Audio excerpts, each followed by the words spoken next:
നമസ്കാരം കൂട്ടുകാരെ, ഞാൻ പീറ്റർ ചോളൂർ.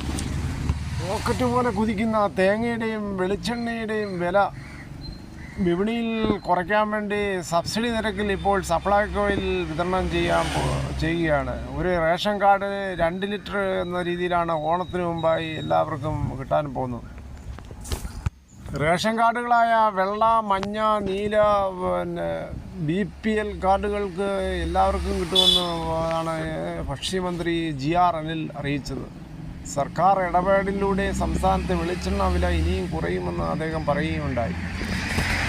എന്തായാലും സാധാരണ ജനങ്ങൾക്കും ഇടത്തരം ജനങ്ങൾക്കും ഇതൊരു ആശ്വാസ വാർത്ത തന്നെയാണ്.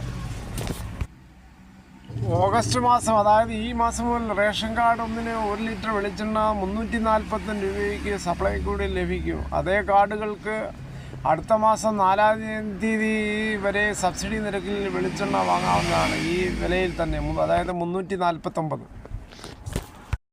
സാധാരണ കടകളിൽ നിന്ന് വാങ്ങിക്കുമ്പോൾ ലിറ്ററിന് 480 രൂപയാണ് കൊടുക്കേണ്ടത്. 1/2 ലിറ്ററിന് 240. അതേസമയം തേങ്ങയുടെ വില കഴിഞ്ഞ ആഴ്ച വരെ 100 രൂപ ഉണ്ടായിരുന്ന തേങ്ങ ഇപ്പോൾ 2 രൂപ കുറഞ്ഞ് 98 അവസ്ഥയിലെത്തിയിരിക്കുകയാണ്. ഇപ്പോൾ ചകരിയില്ലാത്ത മുട്ടത്തേങ്ങ, നാടൻ തേങ്ങയ്ക്കാണ് 98. വിപണിയിൽ അതിന് പുറമെ മോശമായ വെളിച്ചെണ്ണ, അതായത് ഡ്യൂപ്ലിക്കേറ്റ് വെളിച്ചെണ്ണയും ഇറങ്ങുന്നുണ്ട്. മറ്റ് എണ്ണകൾ ചേർത്ത് വെളിച്ചെണ്ണയാണെന്ന് പറഞ്ഞ് വിൽക്കുന്നുണ്ട്. അത് അങ്ങനെയുള്ള എന്തെങ്കിലും കണ്ടാൽ ഉടനെ ഭക്ഷ്യസുരക്ഷാ വകുപ്പിന് റിപ്പോർട്ട് ചെയ്യണമെന്നാണ് എല്ലാം പറയുന്നത്. അങ്ങനെ ഒരുപാട് വെളിച്ചെണ്ണകൾ നിരോധിക്കുകയുണ്ടായി. വാങ്ങിക്കുമ്പോൾ നോക്കി നല്ല വെളിച്ചെണ്ണ വാങ്ങിക്കാൻ ശ്രമിക്കുക. വെളിച്ചെണ്ണ കുതിക്കുമ്പോൾ ലാഭം കൊയ്യാൻ വേണ്ടിയാണ് ഇങ്ങനെ വ്യാജ വെളിച്ചെണ്ണയും ഇറക്കുന്നത്. നമ്മുടെ ആരോഗ്യത്തിനായി നല്ല വെളിച്ചെണ്ണ നമുക്ക് വാങ്ങിച്ച് ഉപയോഗിക്കാം. നമ്മുടെ പറമ്പുകളിൽ മിക്കവാറും കാട് കയറി കിടക്കുകയാണ്. അത് പോച്ചകൾ കുറേയൊക്കെ വെട്ടിമാറ്റാൻ നമുക്ക് ഇങ്ങനെ ചെയ്യാം. കാടുകൾ വെട്ടിമാറ്റി നമുക്ക് മറ്റ് കൃഷി ചെയ്യുകയും ചെയ്യാം. കാടുകൾ മാറ്റാതിരുന്നാൽ പാമ്പുകളും മറ്റും എലികളും മറ്റും ഇവിടെ സുരക്ഷിതമായി വളരുകയും ചെയ്യും. അത് നമുക്ക് ഭീഷണിയായി തീരുകയും ചെയ്യും.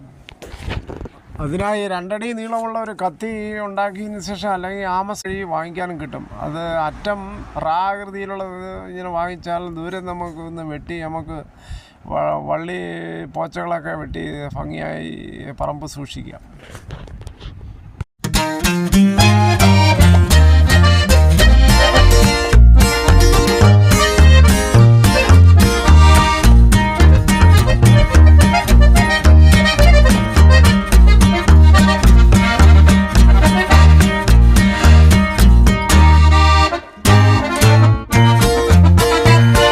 ഇതോടുകൂടി ഈ വീഡിയോ ഇവിടെ പൂർണ്ണമാകുന്നു. ഇത്രയും സമയം ക്ഷമയോടെ കിട്ടുന്ന വളരെയധികം നന്ദി. ഇഷ്ടമായെങ്കിൽ ഒരു ലൈക്കും, ഒപ്പം നിങ്ങളുടെ വിലയേറിയ അഭിപ്രായങ്ങളും.